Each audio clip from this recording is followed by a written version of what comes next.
أعوذ بالله من الشيطان اللعين الرجيم بسم الله الرحمن الرحيم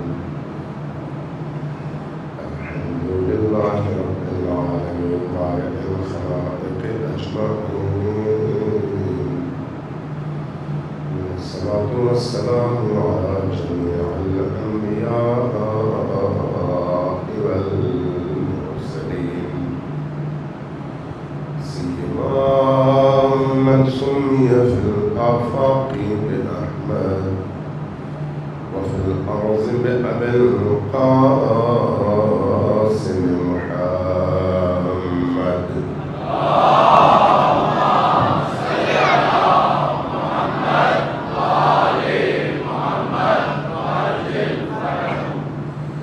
والصلاة والسلام على أولاده الطيبين الطاهرين المعصومين الميامين واللعنة الدائمة على أعدائهم أجمعين من يوم عداوتهم إلى قيام يوم الدين أما بعد فقد قال رسول الله صلى الله عليه وآله وسلم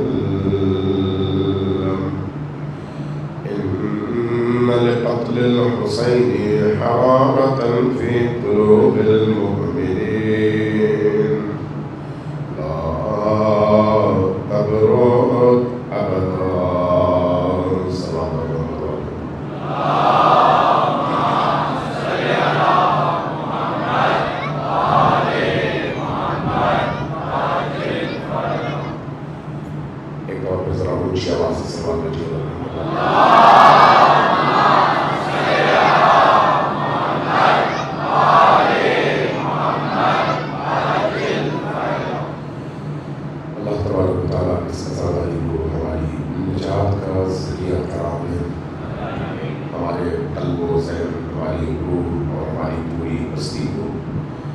حسین علیہ السلام کی غلامی کا شرف اور ہمیں اس سعادت سے سرفراز فرمائے۔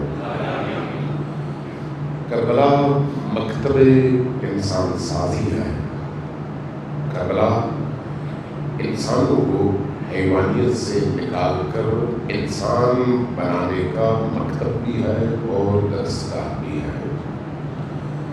اس درسگاہ میں جب انسان داخل ہوتا ہے تو پھر اس کو تمام تر سلیبس پڑھنا پڑتا ہے، تمام تر کورسز کرنے پڑتے ہیں۔ یہ نہیں ہو سکتا کہ انسان حسین سے محبت کرے اور اس کے اندر یزیدی صفات موجود ہوں، کیونکہ یزیدی صفت اور چیز ہے، حسین سے محبت اور چیز ہے۔ یہ نہیں ہو سکتا کہ انسان امام حسین علیہ السلام کے غم سے عشق کرے اور اس غم میں سرشار ہونے کو اپنے لیے باعث سعادت سمجھے، لیکن جس چیز کو حسین ابن علی علیہ السلام انسانیت کے لیے معراج سمجھتے ہیں اس سے غفلت برتے، یہ ممکن نہیں ہے۔ اس لیے حسینیت کو اپنانے کا مطلب مجموعی طور پر مکتب حسین کی تمام تعلیمات کو اپنے سینے سے لگانا ہے۔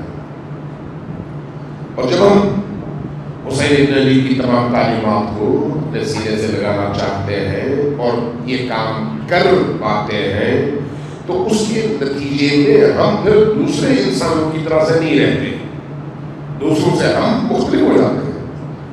چونکہ وہ جو پاکیزگی ہے اور یہ جو نجاست ہے دونوں کے اپنے اپنے اثرات ہیں۔ اگر آپ کسی گدلے پانی میں ڈوب کر باہر نکلیں آپ کے جسم کی کیفیت اور ہوگی، آپ شفاف پانی میں ڈوب کر نکلیں آپ کی کیفیت اور ہوگی۔ آپ سے میں شرطیہ کہتا ہوں کہ کل جائیے کسی عطر فروش کی دکان میں جس کے پاس عطر موجود ہو اور وہ فروخت کرنا چاہے، 15 منٹ اس کے ساتھ بیٹھیے، صرف 15 منٹ اس عطر کی دکان میں بیٹھیے۔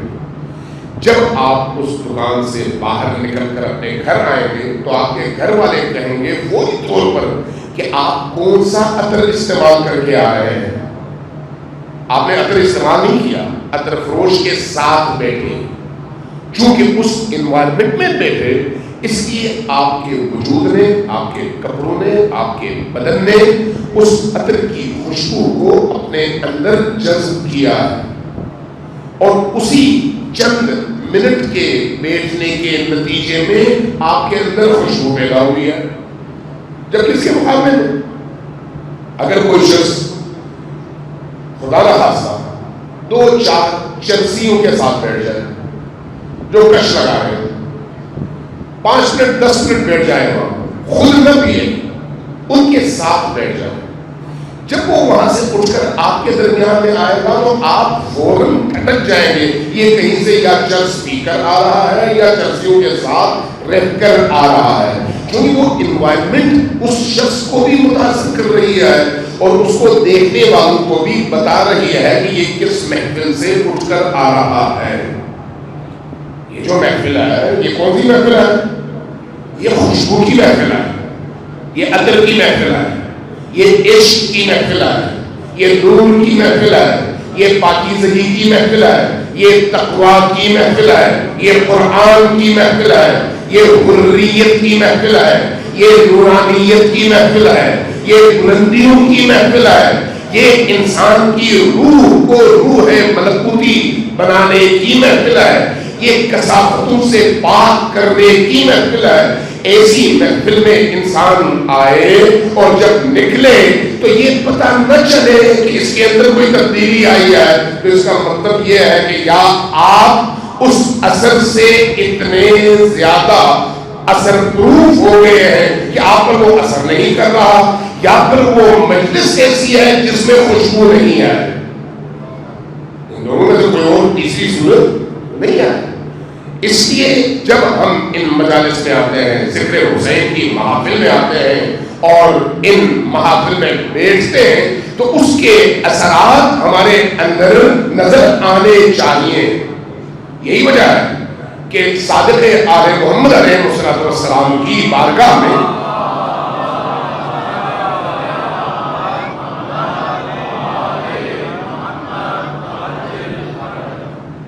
صلوات میں ڈسپلن نورانیت پیدا کرتا ہے۔ جب صلوات بھیجیں سب مل کر بھیجیں اور اونچی آواز سے بھیجیں، برابر میں بھیجیں۔ صلوات بھیجیں محمد علیہ وسلم۔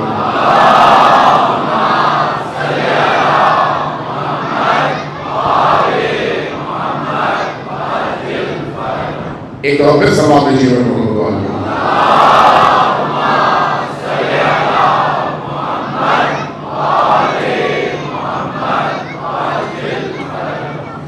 دیکھیے کل میں نے ایک واقعہ نقل کیا تھا، غالباً کل یا پرسوں، مجھے یاد نہیں ہے، صفوی بادشاہ کے حوالے سے۔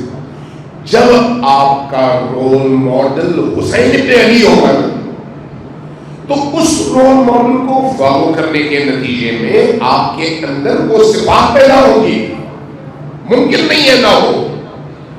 آج کی نوجوان نسل کو دیکھیں، بہت سارے نوجوان آپ کو بالوں کی لٹ لیے نظر آتے ہیں، ان سے اگر تنہائی میں پوچھیں کہ تم نے یہ بالوں کی لٹ کہاں سے لی ہے تو وہ کسی ہیرو کا تذکرہ کرے گا، کسی پلیئر کا تذکرہ کرے گا، کسی ایسے شخص کا جس نے اس کی زندگی کو متاثر کیا ہے، نتیجتاً یہ اس کو فالو کر رہا ہے۔ ایسا ہے یہ عملی زندگی میں ہم میں سے ہر فرد جس شخصیت سے متاثر ہوتا ہے اس شخصیت کو فالو کرتا ہے، بعض اوقات شعوری طور پر اور بعض اوقات لاشعوری طور پر۔ وہ فالوئنگ جس کے اندر شعور ہو انسان کو اوپر لے جاتا ہے، جس کے اندر شعور نہ ہو انسان کو نیچے لے جاتا ہے۔ میں اگر شعور کے ساتھ فالو کروں گا تو ایسے انسان کو فالو کروں گا جس کی صفات کمالی ہو، زوالی نہ ہو، اگر میں شعور کے ساتھ فالو کروں گا۔ اس لیے اگر ایک باشعور انسان اپنی زندگی کا ہیرو سلیکٹ کرے گا تو وہ پہلے انسانی صفات کو دیکھے گا، لسٹ بنائے گا، پھر دیکھے گا کس ہیرو میں یہ صفات بدرجہ عدم موجود ہے، اس کے بعد اس سے وہ محبت کرے گا، اور جب محبت کرے گا تو اس کے پیچھے پیچھے چلے گا۔ پوری کائنات میں حسین سے بڑھ کر جامع صفات کی حامل کوئی ایسی حریت پسند شخصیت روئے زمین پر موجود ہے ہی نہیں. حسین بن علی سے بڑھ کر کون ہے؟ جامع ترین ہستی. باقی ائمہ بھی جامع ہیں، لیکن جو کربلا کا منظر ہے وہ باقی ائمہ کے پاس نہیں ہے. درست ہے یا نہیں؟ باقی ائمہ بھی اسی منزلت پر ہے، لیکن رول ماڈل کے اعتبار سے جب آپ دیکھتے ہیں تو جو قربانی، جو ایثار، جو شجاعت، جو حریت، جو پاکیزگی، جو استقامت، جو مصیبتوں، آلام اور درد کے مقابلے میں کوہ برداشت اور کوہ استقامت بننے کا مظاہرہ کربلا میں نظر آتا ہے.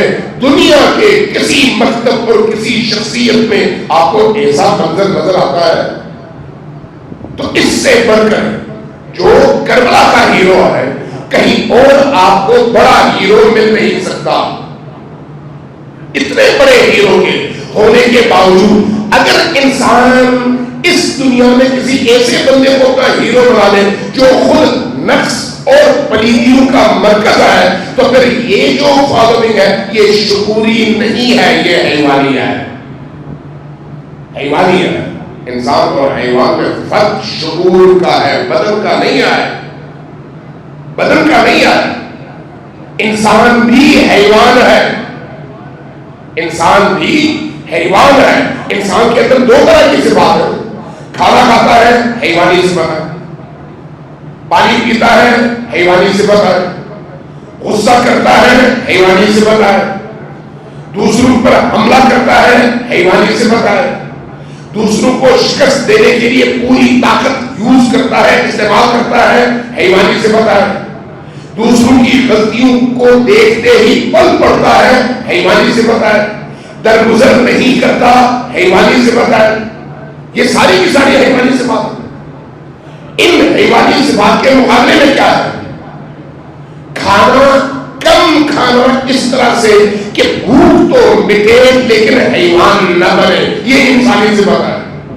اس لیے جب آپ روزہ رکھتے ہیں تو روزہ آپ شعور کے ساتھ رکھتے ہیں، اور یہ روزہ آپ کو اندر سے پاک و پاکیزہ کرتا ہے. اس کی وجہ کیا ہے؟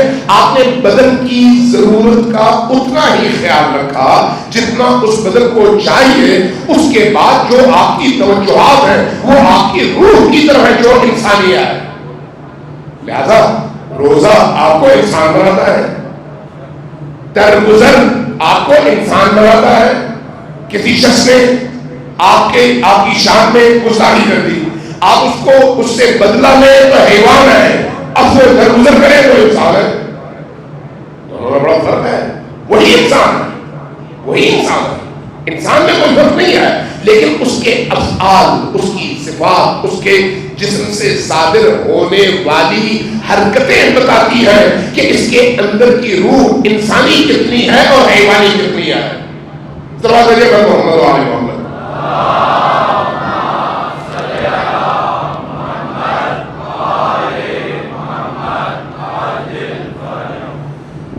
جن ہستیوں کو ہم فالو کرتے ہیں اپنی زندگی میں اور ان کی فالوئنگ کو ہم اپنا ایمان سمجھتے ہیں، ان کی زندگی آپ کو مکمل طور پر انسانی نظر آتی ہے.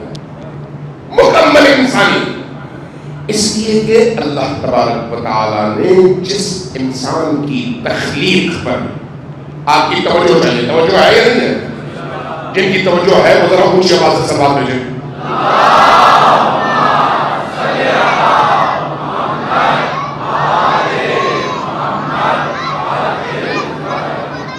اللہ تبارک و تعالیٰ نے انسان کی تخلیق پر فخر کیا ہے. فخر ہر جگہ فخر نہیں کیا. بعض جگہوں میں انسان کی مذمت کی ہے، بعض جگہوں میں انسان کو تنقید کا نشانہ بنایا ہے، بعض اوقات انسان کو حیوانات سے بدتر قرار دیا ہے. وہ قرآن میں اولئک کالانعام بل ہم اضل. کیا مطلب ہے اس کا؟ یہ تو حیوان کی طرح سے، یہ تو درندے ہیں، یہ تو جانور ہیں. کون کہتا ہے خدا؟ کس کے بارے میں؟ میرے اور آپ کے بارے میں.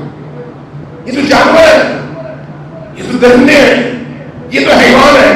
اس کے بعد اس سے بھی بڑا جملہ، بڑا غصہ، بڑا غضب. وہ کیا ہے؟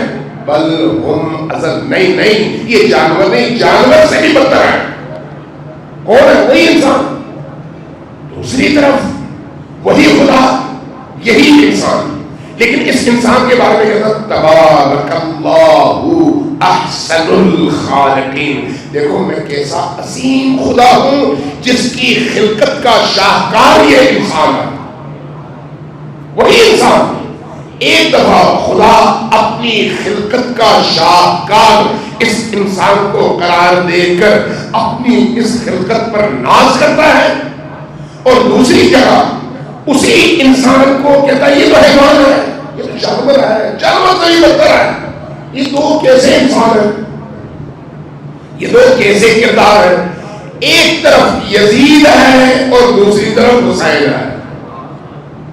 جب حسین پر نگاہ پڑتی ہے تو اللہ کہتا ہے دیکھو میں نے حسین جیسا انسان بنایا ہے، میں کتنا عظیم خدا ہوں. اور دوسری طرف جب یزید پر نظر پڑتی ہے تو میں آیات کا مفہوم بتا رہا ہوں آپ کو، آیات اور احادیث کا مفہوم. جب یزید یا یزیدیت یا یزیدی کردار جو کہ انسانی شکل میں نمودار ہوتا ہے اس پر نگاہ پڑتی ہے تو کہتا ہے کہ دیکھو یہ انسان نہیں ہے، یہ حیوان ہے. حیوان کیا ہے؟ یہ حیوان سے بھی بدتر ہے. لہذا دو انسانوں کا سمبل ہے یہ، ایک یہ انسان، ایک وہ انسان. ہر انسان کے اندر یہ دونوں پہلو موجود ہیں. ہر انسان کے اندر، ہر انسان کے اندر ابلیس بھی موجود ہے، رحمان بھی موجود ہے. یہ جنگ ہر انسان کے اندر جاری ہے. اپنے اندر جھانک کر دیکھے کون غالب ہے کون مغلوب. یہ میرا کام ہے، کسی اور کا نہیں. میں نے اپنے اندر جھانک کر دیکھنا ہے کہ میرے اندر حسین غالب ہے یا یزید غالب ہے. اگر حیوان غالب ہے تو یزیدیت کا غلبہ، اگر انسان غالب ہے تو انسانیت کا، دوسرے لفظوں میں حسینیت کا غلبہ ہے. یہ میں خود اس کا معیار ہوں، اپنے اندر جھانک کر دیکھوں. اس لیے جب امام صادق علیہ السلام کی بارگاہ میں کچھ لوگ آئے، ایک صاحب نے کہا کہ یا رسول اللہ میں جا رہا ہوں فلاں علاقے میں، وہاں پر دین کی تبلیغ کرنا چاہتا ہوں تو کیا کروں؟ فرمایا جب وہاں پر پہنچو تو کوشش کرو تمہیں بولنا نہ پڑے. عرض کیا یا رسول اللہ مجھے سمجھ نہیں آئی، بولنا نہ پڑے تو تبلیغ کیسے کروں؟ فرمایا اپنے عمل کے ذریعے سے. تمہارا عمل ایسا ہو کہ تمہارا دیکھنے والا سامع، ناظر اور وہ مجمع تمہارے عمل کو دیکھ کر کہے کہ یہ اللہ کے دین کا مبلغ ہے. لفظ نہ کہے، لفظ نہ کہے. دوسرا آیا، عرض کیا کہ رسول اللہ میں کیا کروں؟ فرمایا کونوا لنا زینا ولا تکونوا علینا شینا.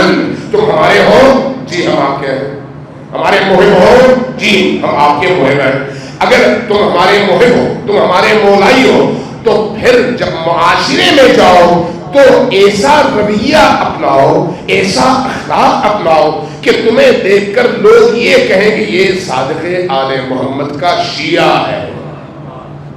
کیا مطلب ہے اس کا؟ یعنی تمہیں دیکھ کر لوگ صادق آل محمد کی تعریف کریں، کہیں جس صادق آل محمد کو ہم فرزند رسول سمجھتے ہیں ان کی تربیت کا شاہکار یہ انسان ہے. یہ جو ہمارا مجمع ہے یہ اسی تربیت گاہ کا نام ہے، اسی تربیت گاہ.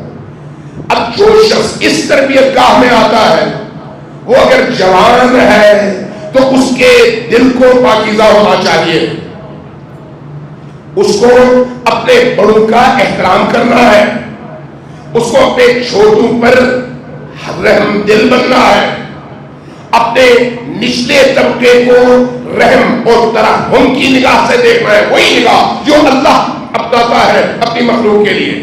اور اوپر والوں کے لیے ہمیشہ احترام، ہمیشہ تقدس. والدین کا احترام اس کا حصہ ہے، بڑوں کا احترام اس کا حصہ ہے. آپ کو حیرت ہوگی اور واقعی ہے رسول کریم کی بارگاہ میں ایک جوان آیا، کہا کہ یا رسول اللہ میں اپنی والدہ اور اپنے والد کی خدمت کرتا ہوں، میں ان کا حق کیسے ادا کر سکتا ہوں؟ فرمایا کہ تم کبھی بھی ان کا حق ادا نہیں کر سکتے، کبھی بھی نہیں کر سکتے۔ تو کہا میں کیسے نجات پاؤں، میری نجات کیسے ممکن ہے؟ فرمایا کہ جب کبھی والدہ کے پاس جاؤ تو والدہ کے چہرے کی طرف محبت سے دیکھو۔ یہ جو تمہارا محبت سے ماں کے چہرے کی طرف دیکھنا ہے، ایک نگاہ پر اللہ تبارک و تعالیٰ تمہیں ایک قبول شدہ حج کا ثواب عطا فرمائے گا۔ ذرا تصور کیجیے۔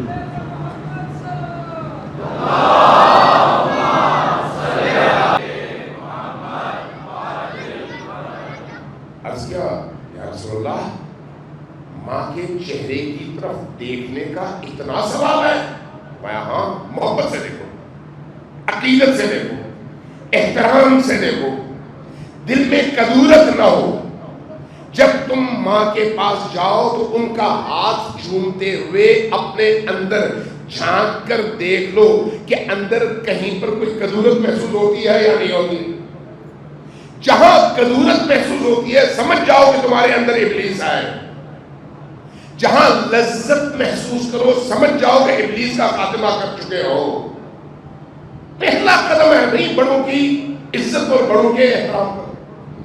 اس لیے فرمایا جب عرض کیا کہ یا رسول اللہ کیا ایک نگاہ کا ثواب اتنا زیادہ ہے؟ فرمایا ہاں۔ تو کہا اگر میں بار بار نگاہ کروں؟ فرمایا جب کبھی ایک نگاہ ڈالو ایک قبول شدہ حج کا ثواب ہے، جتنی نگاہیں ڈالو گے اتنے حج کا ثواب ہے۔ کیا مطلب ہے اس کا؟ مطلب اس کا یہ ہے کہ آپ کے خاندان اور خاندان کے اندر کا ماحول اللہ کا رسول کیسا دیکھنا چاہتا ہے؟ ایسا ماحول جس میں ایک دوسرے کے لیے ایثار ہو، ایک دوسرے کے لیے محبت ہو، ایک دوسرے کے لیے قربانی ہو، ایک دوسرے پر فدا ہونے کو تیار ہو، اپنے لیے دوسرے کو قربان کرنے پر تیار نہ ہو۔ یہ کربلا کی تعلیم ہے، یہ کربلا کی اس درسگاہ کا نتیجہ ہے کہ اس درسگاہ میں آنے کے بعد انسان کو ایسا بننا چاہیے۔ اس لیے فرمایا کہ جب تم اپنے والد کی قبر پر جاؤ، باپ کی قبر پہ، اگر باپ ہے ماں کی قبر پہ، اگر دونوں ہیں تو کوئی بات نہیں، دونوں کی زندہ صورت میں ان کی خدمت کرو، اگر نہیں ہے تو ان کی قبروں پہ جاؤ۔ جب ان کی قبروں پر جا کر ان کے لیے دعا کرتے ہو تو وہاں پر اپنے لیے بھی دعا کرو، اس لیے کہ باپ یا ماں کی قبر پر بیٹھ کر جب تم اپنے لیے دعا کرتے ہو تو اللہ تبارک و تعالی تمہاری اس دعا کو تمہارے والدین کی وجہ سے تمہارے حق میں قبول کرتا ہے، چاہے وہ جتنے بھی برے ہو، تمہاری نگاہ میں برے ہو کوئی بات نہیں، لیکن ان کا مقام ماں ہونے کی حیثیت سے، ان کا مقام باپ ہونے کی حیثیت سے ایسا ہے کہ ان کی برائیوں کو اللہ نہیں دیکھتا، تم سے ان کے رشتے کو دیکھتا ہے اور تم پر اپنی فضیلت نازل کرنا چاہتا ہے اب اس رشتے کے تحت۔ اس لیے جب جاؤ وہاں پر تو ان کے طفیل اپنے لیے دنیا بھی مانگو، اپنے لیے آخرت بھی مانگو۔ سلوات پڑھیے محمد و آل محمد۔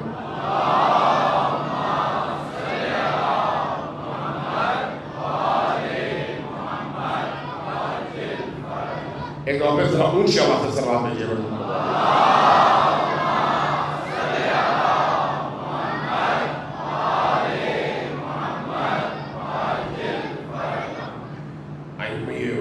علیہ السلام اپنے اس مکتب میں آنے والے کی زندگی میں سے سیاہیوں کو، کوتاہیوں کو، تاریکیوں کو ختم کرنے کا راستہ دکھاتے ہیں تاکہ انسان اپنی زندگی کو نورانی کر سکے۔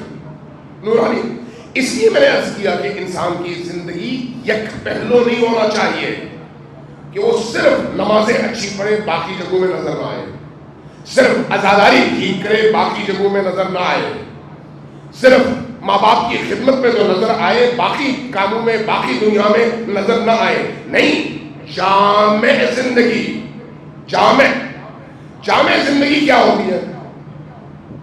اس کے لیے کہیں دور جانے کی ضرورت نہیں ہے، اپنے آپ پر غور کر لیں۔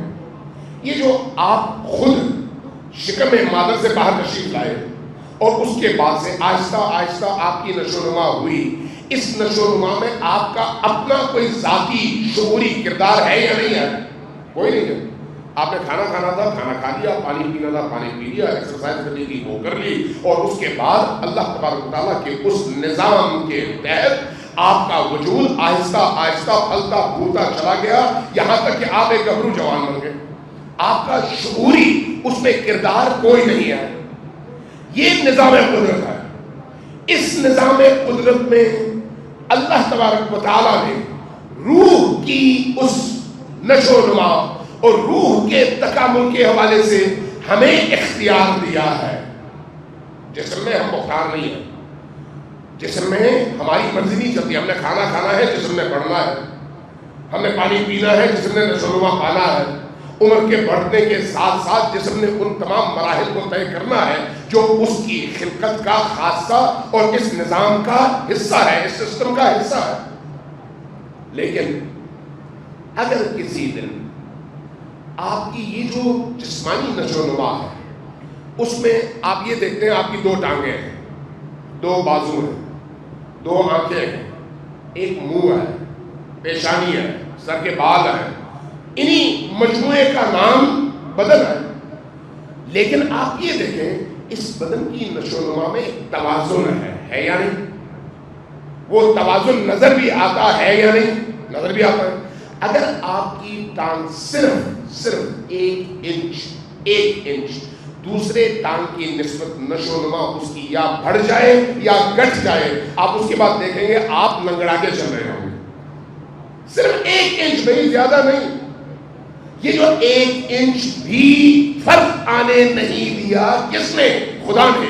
کس نظام کے تحت؟ اس نشو و نما کے نظام کے تحت۔ اس لیے کہ جب 1 انچ بھی فرق آئے تو آپ کا جسمانی نظام غیر متوازن ہو جاتا ہے، 1 انچ کے فرق کے ساتھ۔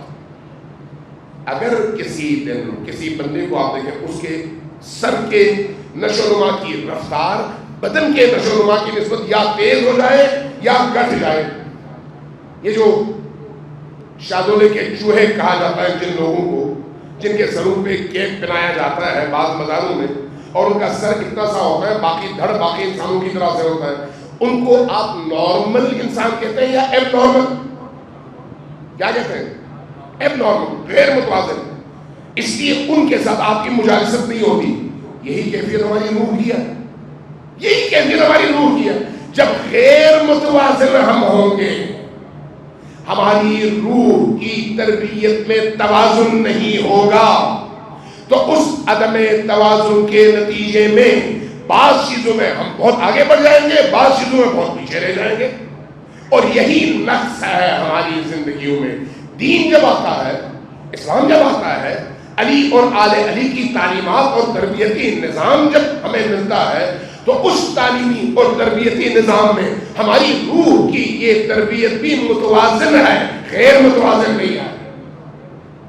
اگر فرض کریں کسی دن آپ کی صرف ایک ناک کے بڑھنے کی رفتار باقی جسم کی نسبت تیز ہو جائے تو سال کے بعد آپ دیکھیں گے ایک کیلے کی طرح سے ایک لمبی سی چیز لٹک رہی ہوگی، اس وقت آپ کو دیکھ کر لوگ کریں گے۔ کیوں؟ غیر متوازن۔ یہ نظر آ رہا ہے لیکن روح والی کیفیت نظر نہیں آتی، نظر نہیں آتی۔ کب نظر آتی ہے؟ جب آپ کوئی کام انجام دیتے ہیں، اس کام کی انجام دہی میں چونکہ آپ کی روح کا فرما ہوتی ہے، آپ کے ارادے کا فرما ہوتے ہیں، جسم نہیں۔ جسم ان ارادوں اور روح کی خواہشات کا علمبردار ہے، یعنی اس کو نافذ کر رہا ہے۔ اس لیے آپ کے جسم سے جو حرکتیں سرزد ہوتی ہیں وہ حرکتیں بتاتی ہیں کہ اندر جو روح ہے وہ متوازن ہے، متعادل ہے، یا پھر بگڑی ہوئی روح ہے، ایک طرف بہت آگے نکل گئی اور دوسری طرف بہت پیچھے رہ گئی۔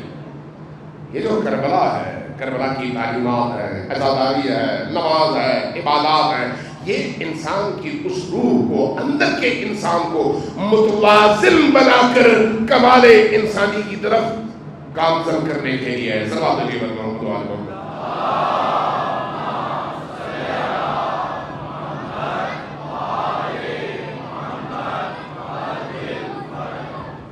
ذرا غور کریں، ہم ایز اے موحد اللہ کو تسلیم کرنے والے، اللہ کی وحدانیت کو قبول کرنے والے موحد ہیں، رسول کی رسالت پر ایمان رکھنے والے لوگ، اس حیثیت سے ہماری ذمہ داریاں کیا ہیں؟ ان ذمہ داریوں کی ادائیگی کے لیے کون کون سے کام ہم کرتے ہیں؟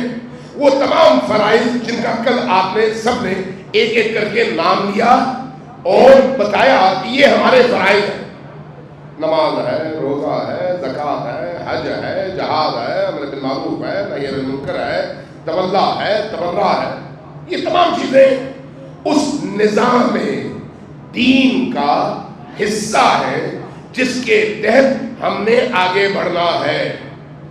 لیکن ان میں سے کچھ چیزیں ایسی ہیں جن کے بغیر معاشرہ متوازن ہو ہی نہیں سکتا، کمال کی طرف جا ہی نہیں سکتا۔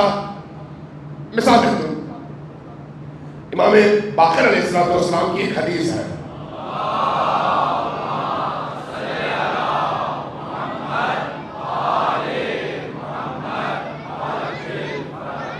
اس حدیث کے تحت فرمایا بنی الاسلام علی الخمس، 5 چیزوں پر دین کھڑا ہے، الصلاۃ والصوم والحج والزکوٰۃ یا والجہاد، مجھے شک ہے، مجھے یاد نہیں ہے، اور والولایہ، 5ویں چیز ولایت۔ اس کے بعد فرمایا جس کے اندر ولایت ہے باقی ساری چیزیں بھی ہیں، جس کے اندر ولایت نہیں ہے باقی ساری چیزیں بھی اگر ہو تو فائدہ مند نہیں ہے۔ اس کے بعد فرمایا کہ یہ جو ولایت ہے یہ ایک بدن کے حساب سے کالرأس من الجسد، ایسے ہی ہے جیسے بدن کے اوپر سر ہے، سر ہے تو دھڑ زندہ ہے، سر نہیں ہے تو دھڑ بھی مردہ ہے۔ یہ جو ولایت ہے، ولایت نبی، ولایت علی اور ولایت آل علی، یہ جو ولایت ہے یہ دل کی طرح سے ہے، یہ دل زندہ ہے تو بدن زندہ ہے، یہ سر زندہ ہے تو بدن زندہ ہے، اگر یہ نہیں ہے تو کچھ بھی نہیں ہے۔ جو ولایت اتنی اہم ہے، اتنی اہم، اس کے حوالے سے ہم کیا پڑھتے ہیں کہ ہماری ذمہ داریاں کیا ہیں؟ ایک تولا ہے اور دوسری کیا ہے؟ تبرع ہے۔ یہ تولا اور تبرع کیا ہے؟ نماز سب کو سمجھ آتی ہے، روزہ سب کو سمجھ آتا ہے، حج کی سب کو سمجھ ہے، زکوٰۃ کی سب کو سمجھ ہے، باقی اعمال کی بھی سب کو سمجھ ہے، امر بالمعروف اور نہی عن المنکر کی بھی کچھ نہ کچھ سمجھ آ ہی جاتی ہے۔ تو یہ تولا کیا ہے اور تبرع کیا ہے؟ عام طور پر ہمارے لوگوں نے یہ سمجھا ہوا ہے کہ علی ولی اللہ کہو تو تولا ہے، اور علی کے مقابلے میں کھڑے دشمنان علی کو گالی دو تو یہ تبرع ہے، یہی سمجھتے ہیں۔ نہ وہ تولا ہے نہ یہ تبرع ہے۔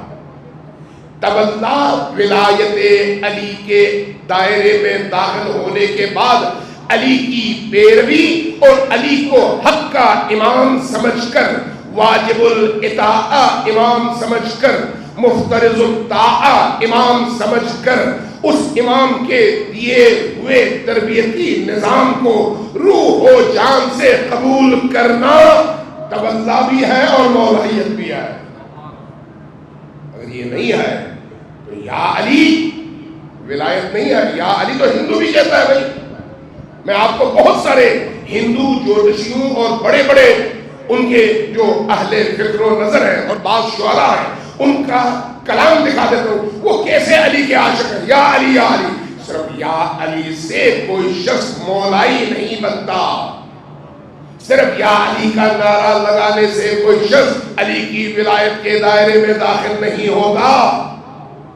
بہت سارے سکھ ہیں جو یا علی کہتے ہیں، بہت سارے ہندو ہیں جو یا علی کہتے ہیں، بہت سارے دیگر مسالک کے لوگ ہیں جو یا علی کو اپنی زندگی کا حصہ سمجھتے ہیں، لیکن یا علی کہنا کافی نہیں ہے، ولایت علی میں داخل ہونا ضروری ہے۔ ولایت علی، اور ولایت علی کیا ہے؟ نبی کے بعد علی کے علاوہ کسی کی ولایت قبول نہیں ہے.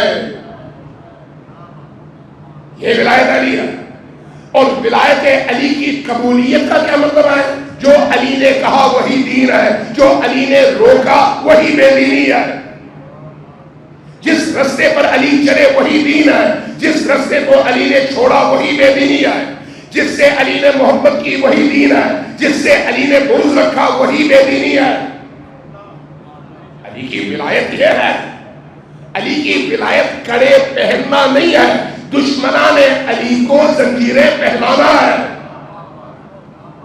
توجہ دینے کی ضرورت ہے ان باتوں پر.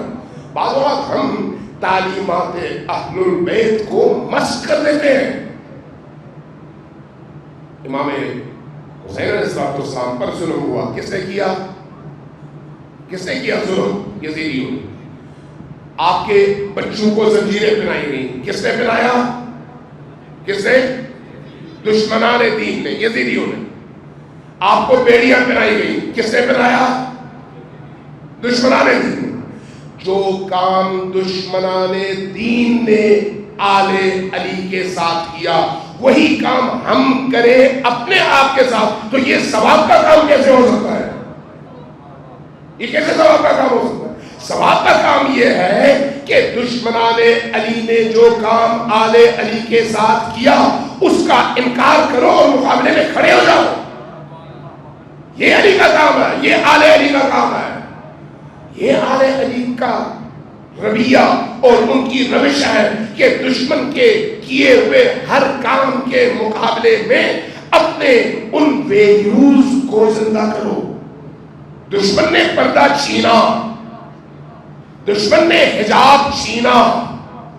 میری ماں، میری بہن، میری بیٹی، میری بیوی، مجھ سے متعلق خواتین پردہ اتارے اور کہے کہ ہم کردار زینبی پر عمل کر رہے ہیں. یہ کردار زینبی نہیں ہے، کردار شامی ہے، کردار یزیدی ہے. پردہ کردار زینبی ہے. زنجیروں کو توڑنا کردار زینبی ہے. زنجیر پہنانے والوں کے مقابلے میں کھڑے ہونا کردار زینبی ہے.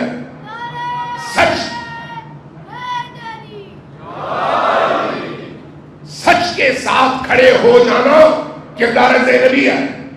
مظلوم کے ساتھ کھڑے ہو جانا کردار زینبی ہے. ظالم کے ساتھ کھڑے ہونا یہ آل امیہ کا کردار ہے، اہل البیت کا کردار نہیں ہے. تو یہ جو ہم تبلا کہتے ہیں، تبلا کا کیا مطلب ہے؟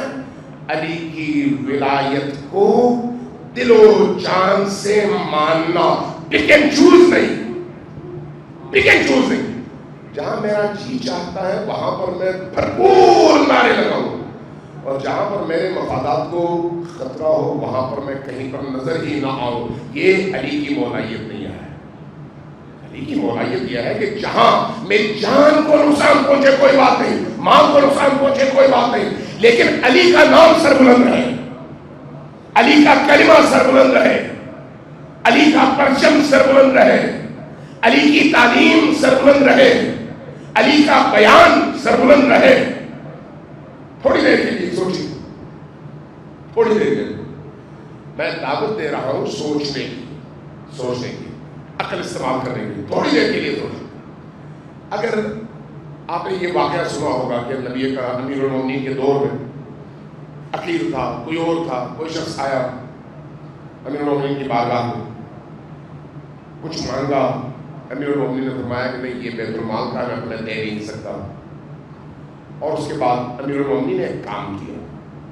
وہ کام کیا ہے؟ اپنے پاؤں میں سے جوتی اتاری، یا وہ جوتے کو ٹانک رہے تھے، پھٹی ہوئی جوتی کو سی رہے تھے اپنے ہاتھوں سے، تو اس لیے وہ انہوں نے اتاری اور پھر اس شخص سے، ساحل سے پوچھا کہ تمہاری نگاہ میں اس جوتی کی قیمت کیا ہے؟ اس نے جواب کیا دیا؟ آپ سب کو ازبر ہے کیونکہ بار بار آپ سن چکے. جواب کیا دیا؟ اس جوتی کی کوئی قیمت نہیں ہے. یہی جواب دیا. یہی جواب دیا یا نہیں؟ جب یہ جواب دیا تو امیر المومنین نے کہا کہ تمہاری اتنی بڑی ریاست کی قیمت میری نگاہ میں اس جوتی جتنی بھی نہیں ہے. کیوں؟ اگر میں اللہ کے احکام اس ریاست میں زندہ نہ کر سکوں اور ان احکام کا دفاع نہ کر سکوں تو یہ ساری ریاست ایک طرف یہ جھوٹی ہے، ایک طرف جھوٹی زیادہ قیمت ہے، ریاست کوئی قیمت نہیں۔ ریاست کی اگر قیمت ہے تو اس لیے ہے کہ میں اللہ کے دین کو زندہ کر سکوں۔ اب میں آپ سے سوال پوچھوں، اگر آج ہمیں پتہ چلے کہ نجف کے فلان میوزیم میں یہی جوتی موجود ہے، اور کل پتہ چلے کہ نجف سے ایک وفد آیا ہے اور امام امیر المؤمنین علی بن ابی طالب کا وہی جوتا لے کر آیا ہے، اور فرض کریں کل پنڈی میں فلانا چوک کے اوپر یا فیض آباد چوک کے اوپر اس جوتی کی زیارت ہوگی، تو آپ میں سے کتنے لوگ ہیں جو اس جوتی کو دیکھنے کے لیے مقررہ ٹائم پہ وہاں پر نہیں جائیں گے؟ کتنے لوگ ہیں؟ ذرا ہاتھ اٹھائیں۔ کتنے لوگ ہیں جو شوق سے جائیں گے؟ مجھے پتہ نہیں چلا، چونکہ بہت سارے ہاتھ ابھی بھی نیچے ہیں، تو اب مجھے نہیں پتا یہ پہلے والے گروہ میں ہے یا دوسرے والے گروہ میں۔ اس کا مطلب یہ ہے کہ آپ سب کو شوق ہوگا کہ اضطراب کے ساتھ، شوق کے ساتھ جائیں فیض آباد میں اور علی علیہ السلام کے قدموں کی اس جوتی کی زیارت کریں۔ یہ ہے نا، کیوں ہے؟ علی سے محبت ہے، ایسا ہی ہے نا، علی سے محبت ہے۔ لیکن اب ایک سوال ہے، کیا اس جوتی کی کوئی قیمت علی کی نگاہ میں ہے یا نہیں ہے؟ ہے یا نہیں ہے؟ علی کی نگاہ میں اس جوتی کی کوئی قیمت نہیں ہے، ایک پیسے کی قیمت نہیں ہے علی کی نگاہ میں اس جوتی کی۔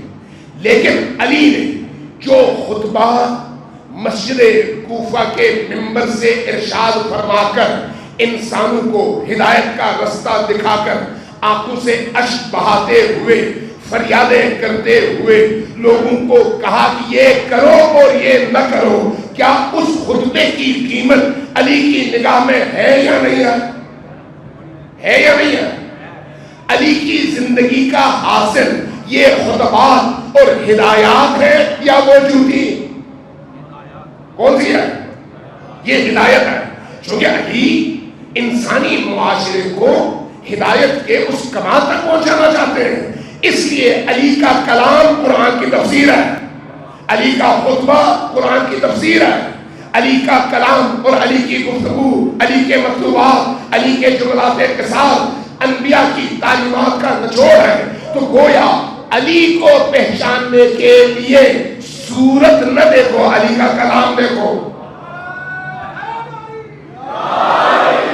آپ ذرا یہاں پر فرض کریں فرض کی بات ہے، آپ امیر المومنین کے دور میں ہیں، اس طرح کا ایک مجمع ہے، امیر المومنین کی تشریف فرما ہے، باقی لوگ بھی تشریف فرما ہے، آپ نہیں جانتے اس لیے کہ آپ نے امیر المومنین کو نہیں دیکھا، آپ اگر داخل ہوں گے تو کیا آپ امیر المومنین کو پہچان سکتے ہیں؟ نہیں پہچان سکتے۔ کیوں؟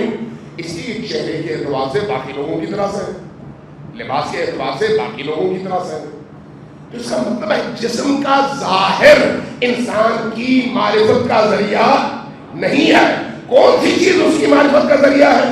اس کا کردار، اس کا کلام، اس کا پیغام، اس کی سوچ، اس کی فکر، اس کا رستہ، یہ چیزیں بتاتی ہیں کہ یہ علی ہے اور یہ دشمن علی ہے۔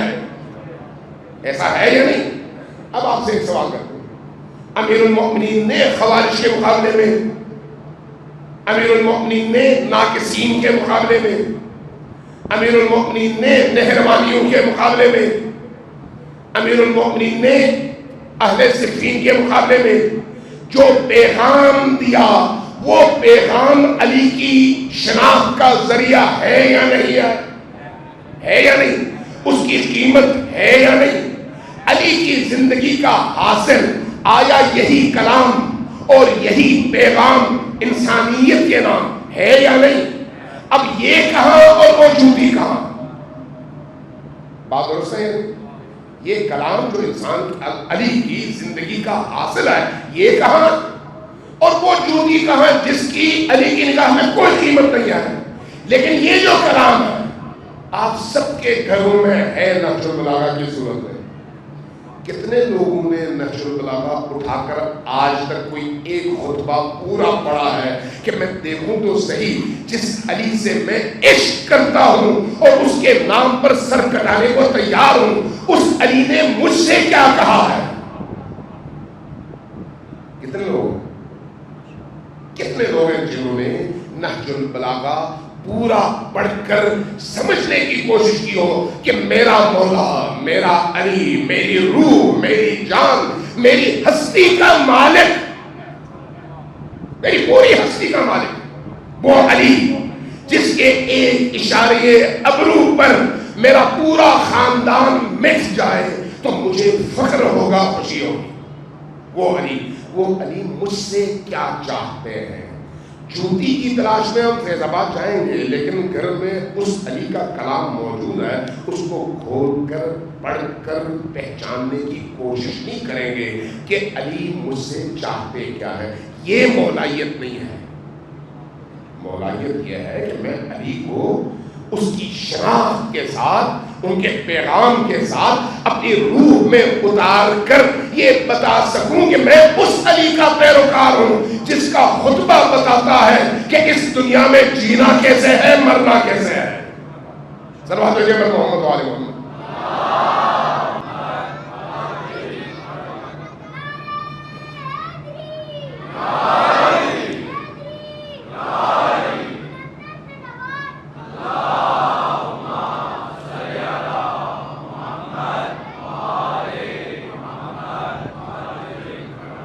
عزیزان کرام، ان مجالس میں جب آئیں تو کوشش کریں، خصوصاً میرے جوان، میرے بچے، میرے نوجوان دوست احباب، کوشش کریں عزاداری کی ان مجلسوں سے کچھ لے کر نکلیں، اپنی روح کے لیے، اپنی ہستی کے لیے، اپنی تربیت کے لیے، فکر، سوچ، عملی زندگی کے لیے لائحہ عمل۔ اور یہ آپ کو انہی مجالس کے ذریعے سے، اسی مطالعے کے ذریعے سے اور علی سے جڑنے کے ذریعے سے حاصل ہو سکتی ہے۔ یہ جو دولت علی اور آل علی نے انسانی معاشرے میں بانٹی ہے، اس دولت کے مقابلے میں دنیا پوری کی دولت ہی ہے، اس کی کوئی قیمت نہیں ہے۔ ساری دنیا ایک طرف، علی کا ایک کلام ایک طرف۔ علی کی حیثیت بڑی عجیب ہے، بڑی عجیب ہے۔ علی کی عظمتوں کا اعتراف یا آل علی کی عظمتوں کا اعتراف صرف مسلمان نہیں کرتے، ہر وہ شخص کرتا ہے جس میں شعور ہے، جس میں ادراک ہے، جس میں عقل ہے، جس میں تدبر ہے، جس میں تفکر ہے، جو یہ سمجھتا ہے کہ میں انسان ہوں۔ اگر وہ انسان ہے تو علی کی عظمتوں کے مقابلے میں سر تسلیم خم کیے بغیر ممکن نہیں ہے وہ جی سکے۔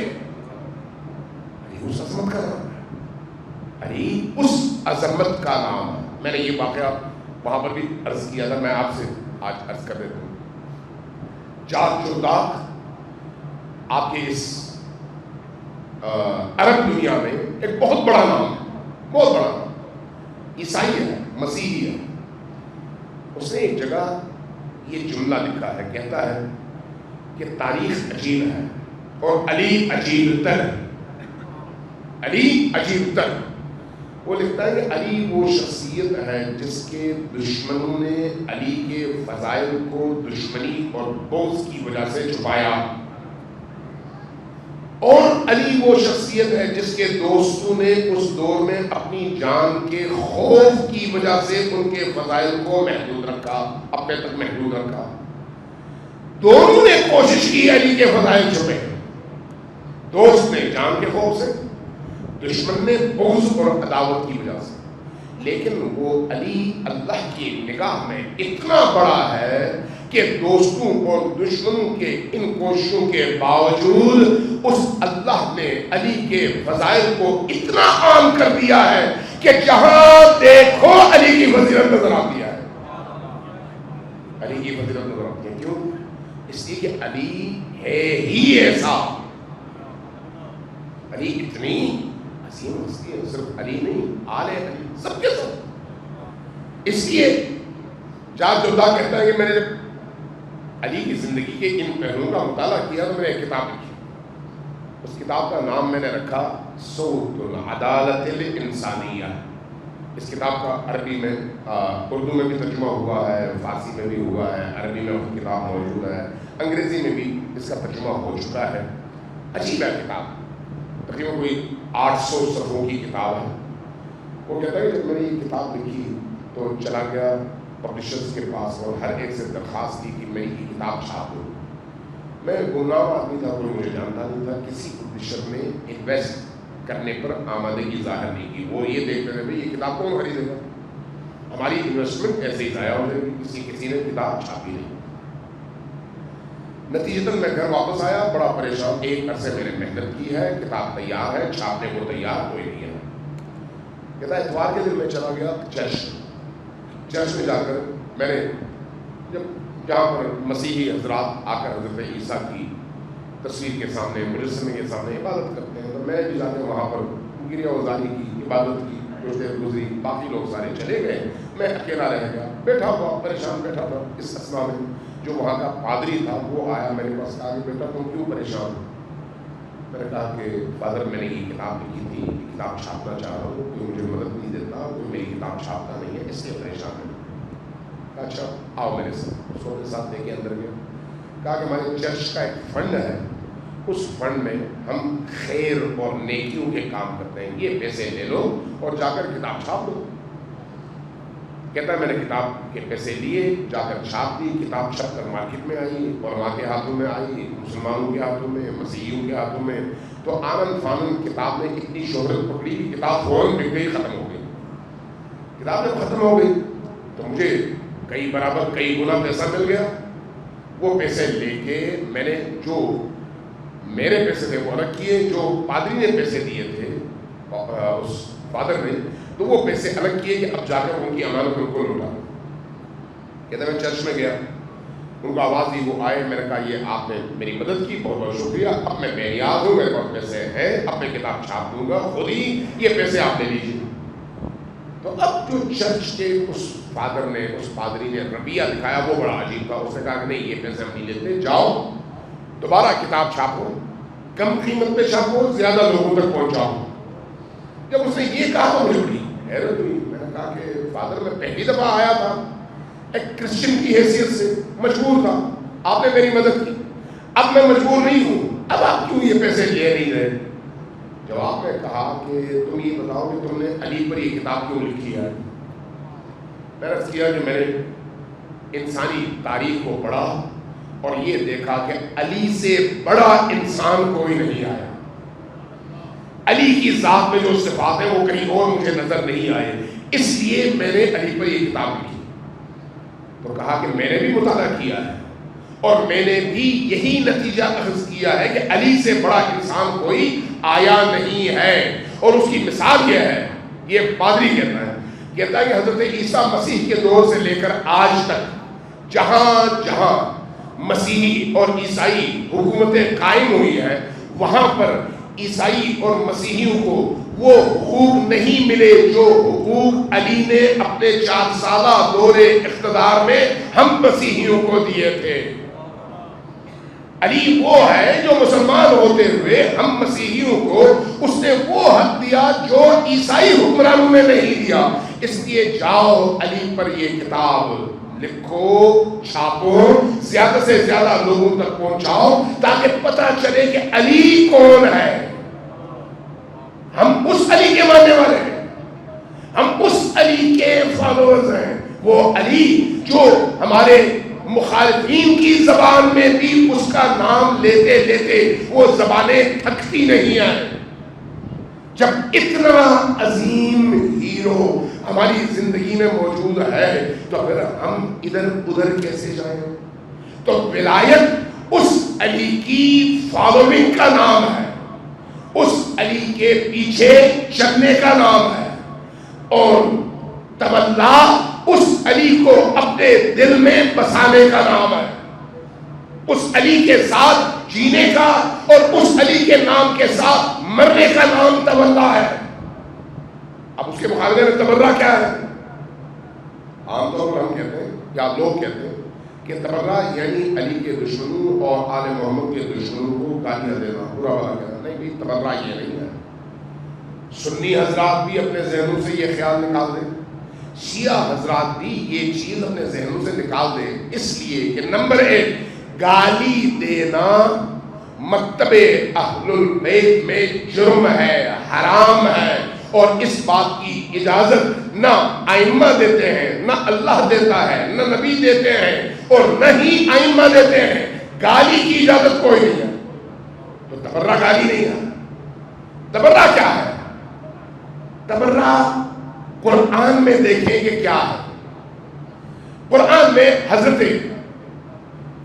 یوسف علیہ السلام جب ان کو زلیخا دعوت دیتی ہے گناہ کی، تو حضرت یوسف اللہ کی پناہ چاہتے ہیں، اور اس کے بعد ارشاد فرماتے ہیں وَمَا أُبَرِّئُ نَفْسِي إِنَّ النَّفْسَ لَأَمَّارَةٌ بِالسُّوءِ، میں اپنے نفس کو بریء الذمہ، ابرئ یعنی بریء الذمہ قرار نہیں دے سکتا، اس لیے کہ نفس ہمیشہ ابلیس کی طرف دعوت دینے والی چیز ہے، اس لیے خدایا تو ہی مجھے بچا لے۔ تو یہاں پر حضرت یوسف علیہ السلام تبرہ کر رہے ہیں، براءت کا اظہار کر رہے ہیں۔ کسی سے اپنے نفس کے بارے میں فرما رہے ہیں کہ میرا نفس بری نہیں ہے، وہ آلودہ ہو سکتا ہے، اس لیے میں چاہتا ہوں میرا نفس بری ہو جائے۔ براءت اصل میں بیزاری کے معنی میں ہے، جدائی کے معنی میں ہے، الگ ہونے کے معنی میں ہے، لا تعلق ہونے کے معنی میں ہے۔ جب ہم کہتے ہیں تولا، تو تولا کا مطلب علی کا ساتھ ہونا ہے۔ جب ہم کہتے ہیں تبرہ، تو تبرہ کا مطلب علی کے دشمنوں سے بیزاری اور لا تعلق ہونے کے معنی میں ہے۔ توجہ ہے کہ یہ تبرہ کس کو کہتے ہیں؟ تبرہ یعنی ہمارا کوئی تعلق علی کے دشمنوں سے نہیں ہے۔ تبرہ یعنی ہمارا تعلق علی کے ساتھ ہے۔ یہ جو تبرہ ہے یہ بھی عبادت، اور وہ جو تبرہ ہے وہ بھی عبادت۔ صلوات پڑھیے محمد و آل محمد۔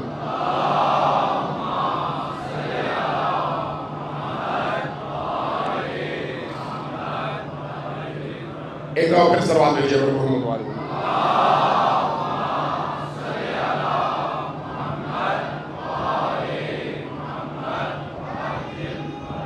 اگر مجھے یاد رہے، اسی تولا اور تبرہ کے حوالے سے کل تھوڑی سی مزید میں مختلف پہلوؤں سے باتیں آپ کی خدمت میں عرض کروں گا تاکہ ذہن ذرا کھل جائے۔ ایک دفعہ پھر صلوات بھیجیے محمد و آل محمد۔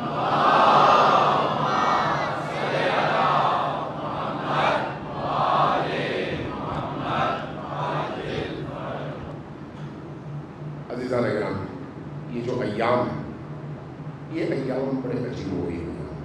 جیسے جیسے عاشور قریب آتا چلا جاتا ہے، انسان اپنے اندر غم کی شدت میں ہر پل کے ساتھ اضافہ محسوس کرتا ہے۔ اس کا دل اڑتا ہے، اس کا دل کربلا کو یاد کرتا ہے، اس کا دل مظلومیت شہدائے کربلا کو یاد کر کے روتا ہے۔ اس کی کوشش کریں، جب کر بھی جائیں تو یوٹیوب پہ چلے جائیں، کسی اور جگہ چلے جائیں، شہدائے کربلا کے حوالے سے چیزیں سنیں اور اپنی روحوں کو کربلا والوں سے جوڑ دیں۔ یہ ایام بڑے عجیب و غریب ایام ہیں۔ یہ ایام عبودیت کے ایام ہیں، دلوں کو حیات بخشنے کے ایام ہیں۔ یہ جو گریہ ہے یہ دلوں کی زندگی کی علامت ہے۔ یہ گریہ نہ ہو تو انسان کا دل مرا ہوا ہے۔ انبیاء کی سیرت اور سنت گریہ کرنا ہے، اولیاء کی سیرت اور سنت گریہ کرنا ہے، اور حسین ابن علی پر گریہ، یہ گریہ سب سے افضل ترین گریہ، سب سے افضل ترین۔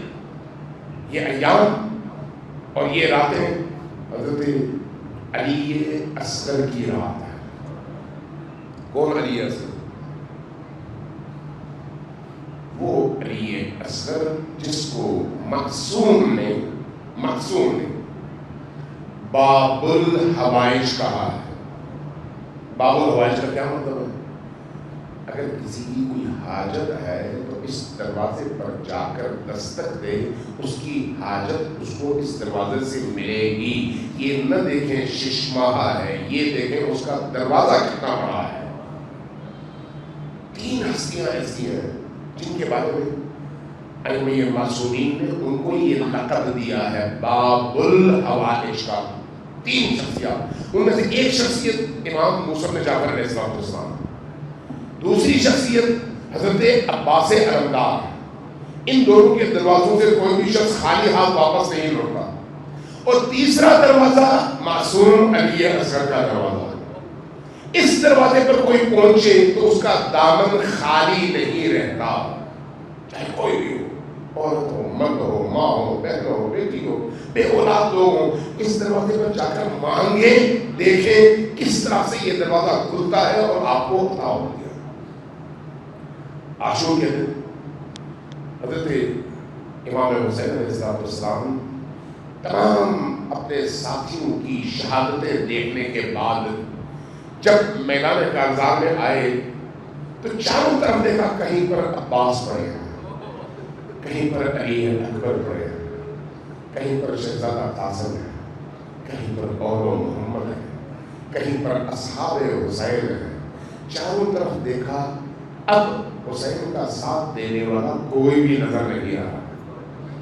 آپ کی زبان مبارک سے ندا بلند ہوئی، استغاثہ، صدائے استغاثہ، حل من ناصر ینصرنی، کیا کوئی ایسا ناصر اور مددگار ہے جو حسین کی مدد کر سکے؟ حل من مغیث یغیثنی، کیا صدائے استغاثی حسین پر جواب دینے والا کوئی ہے یا نہیں ہے؟ حسین کی صدا بلند ہو رہی ہے، چاروں طرف خاموشی ہے، اس خاموشی میں حسین ابن علی کے کانوں میں خیمے سے رونے کی آوازیں آ رہی ہیں۔ جیسے یہ رونے کی آواز آتی ہے، حسین ابن علی گھوڑے کو زلجلہ کا رخ موڑتے ہیں خیمے کی طرف۔ خیمے میں پہنچتے ہیں تو کیا دیکھتے ہیں؟ دیکھتے ہیں کہ ساری مخدرات عصمت و طہارت، ساری بیویاں جمع ہیں خیمے میں اور رو رہی ہیں، اور اس طرح سے رو رہی ہیں جیسے کوئی بہت بڑا سانحہ ہوا ہو۔ فرماتے ہیں کیا ہوا؟ جواب ملتا ہے، مولا جب آپ کی صدائے استغاثہ بلند ہوئی تو اس صدا کو سن کر یہ معصوم بچہ رونے لگا، اور پھر اس نے اپنے آپ کو گہوارے سے زمین پر گرا دیا۔ آتے ہیں اس بچے کو اٹھاتے ہیں، بچہ کس شکل میں ہے؟ 3 دنوں سے پیاس کی وجہ سے ماں کا دودھ خشک ہو چکا ہے، ماں بھی پیاسی ہے، اور یہ بچہ بھی چونکہ ماں بھوکی تھی، پیاسی تھی، دودھ نہیں تھا، یہ بچہ بھی بھوکا بھی ہے اور پیاسا بھی ہے۔ اس وقت اس کے ہونٹ خشک ہو چکے ہیں، ننھے ننھے ہونٹ ہیں لیکن خشک ہیں۔ اس بچے کو اپنی آغوش میں اٹھاتے ہیں، ایک چادر اوپر ڈالتے ہیں، خیمے سے باہر آتے ہیں۔ جب خیمے سے باہر آتے ہیں تو لگتا ہے جیسے قرآن لے کر آ رہے ہیں۔ لشکر اشقیاء جب یہ منظر دیکھتے ہیں تو کہتے ہیں اب حسین چونکہ اکیلا ہے اس لیے قرآن لے کر ہمارے پاس آ رہا ہے۔ قریب پہنچتے ہیں، قریب پہنچنے کے بعد چادر ہٹاتے ہیں، ہٹا کر کہتے ہیں دشمنوں، اے اللہ کے دشمنوں، تمہاری دشمنی مجھ سے ہے، اس پیاسے چھوٹے سے معصوم بچے سے تو کوئی دشمنی نہیں ہے۔ یہ بچہ پیاسا بھی ہے اور بھوکا بھی ہے، اگر اس کو چند قطرے پانی کے پلا دو تو اس فرات کے پانی میں کوئی کمی تو نہیں ہوگی۔ اس فرات سے جانور بھی پانی پیتے ہیں، درندے بھی پانی پیتے ہیں، رسول کے اس نواسے کو پانی پلانے سے کوئی قیامت نہیں آئے گی، چند قطرے پلا دو۔ لیکن کہیں سے جواب نہیں آتا۔ جب جواب نہیں آتا تو حسین ابن علی ایک عجیب کام کرتے ہیں۔ یہ بعض مورخین نے لکھا ہے کہ حسین ابن علی اس تپتی ہوئی ریت پر اس بچے کو زمین پر رکھتے ہیں اور چند قدم پیچھے چلے جاتے ہیں اور فرماتے ہیں لوگوں اگر تمہیں شک ہے کہ یہ پانی میں پی جاؤں گا تو آؤ تم خود اس بچے کو پلا دو۔ لیکن جواب پھر بھی نہیں آتا۔ آتے ہیں، اس بچے کو اٹھاتے ہیں، اس کے معصوم چہرے کی طرف دیکھتے ہیں۔ اب یہاں پر بعض مورخین نے عجیب منظر کشی کی ہے، کہتے ہیں اس بچے سے حسین ابن علی نے فرمایا کہ بیٹا ان اشقیاء کو ذرا بتا دو کہ تم پیاسے ہو۔ اس بچے نے کیا کیا؟ اپنی زبان نکالی اور اپنے خشک ہونٹوں پر پھیرنے لگا۔ یہ منظر لشکر اشقیاء کے اندر تلاطم برپا کر گیا۔ وہ جو تلاطم برپا ہوا تو اس کے نتیجے میں حرملہ کو حکم ملا کہ تیر اٹھاؤ اور بچے کو نشانہ دو۔ جیسے ہی تیر اٹھا، ادھر تاریخ لکھتی ہے کہ حسین ابن علی جھکے تاکہ اس بچے کے چہرے کا بوسہ دے سکے، لیکن اس بوسے سے پہلے ادھر سے ایک سنسناتا ہوا تیر آیا، لیکن یہ کوئی معمولی تیر نہیں تھا، یہ 3 پھلوں والا تیر تھا جس نے آ کر گلوئے علی اصغر کا بوسہ لیا۔ یہ تیر کیسا تیر تھا؟ 3 پھلوں والا تیر۔ 3 پھلوں والا تیر کہاں پر استعمال ہوتا تھا؟ تاریخ نگار کہتے ہیں کہ عربوں کے اندر بڑے بڑے معرکوں اور بڑی جنگوں میں جب کسی ایک بندے کو مارنا ہوتا تھا تو 1 پھل کا تیر استعمال کرتے تھے۔ جب کوئی شاہ سوار ہوتا تھا، اس کو گرانا ہوتا تھا تو 2 پھلوں والا تیر استعمال کرتے تھے جو سینہ چیر دیتا تھا اور کاٹ دیتا تھا۔ لیکن جب کوئی بہت بڑا پہلوان ہو اور اس پہلوان کو کسی بھی صورت میں زمین پر گرانا ہو تو پھر وہ 3 پھلوں والا تیر استعمال ہوتا جس سے اس کا بدن کٹ کر جدا ہو جاتا۔ اب یہ تیر جب سنسناتا ہوا آیا، گلوئے علی اصغر سے لگا تو علی اصغر 6 ماہ چھوٹا سا بچہ ہے، اس بچے کے حلق سے اور گردن سے جب یہ تیر لگتی ہے تو اس کے بعد اس بچے کی کیا حالت ہونی چاہیے؟ مورخین نے لکھا ہے کہ حسین ابن علی نے اپنے چلو میں یہ خون اٹھایا، ارد گرد دیکھا، زمین پر گرنے نہیں دیا، آسمان کی طرف جب پھینکا تو یہ خون واپس نہیں آیا۔ اس کیفیت میں مورخین لکھتے ہیں کہ اس بچے نے ایک دفعہ تیر کھانے کے بعد یہ بچہ اچھلا، واپس گرا حسین کے بازوں پر۔ اب کیفیت یہ تھی کہ تڑپنے کے بعد ایک وقت ایسا آیا کہ اس بچے کے ہونٹ اب آہستہ آہستہ کبھی کھلتے تھے کبھی بند ہوتے تھے، کبھی کھلتے تھے کبھی بند ہوتے تھے۔ مورخین لکھتے ہیں یہ ایسے ہی تھا جیسے کسی مچھلی کو آپ پانی سے نکال کر ریت میں پھینک دیں، وہ مچھلی پہلے تڑپتی ہے، اچھلتی ہے، گرتی ہے، جب جان نکلنے لگے، بے جان ہو جائے، کمزور ہو جائے تو تب جب تک اس کی جان ہوتی ہے لب کھلتے ہیں اور بند ہوتے ہیں۔ آج علی اصغر کی یہ صورت تھی۔ اس صورت کو دیکھ کر حسین نے اس بچے کو اپنے سینے سے لگایا، خیمے کی طرف رخ کیا۔ مورخین لکھتے ہیں کہ خیمے کے دروازے پر ایک بی بی نقاب پوش کھڑی تھی۔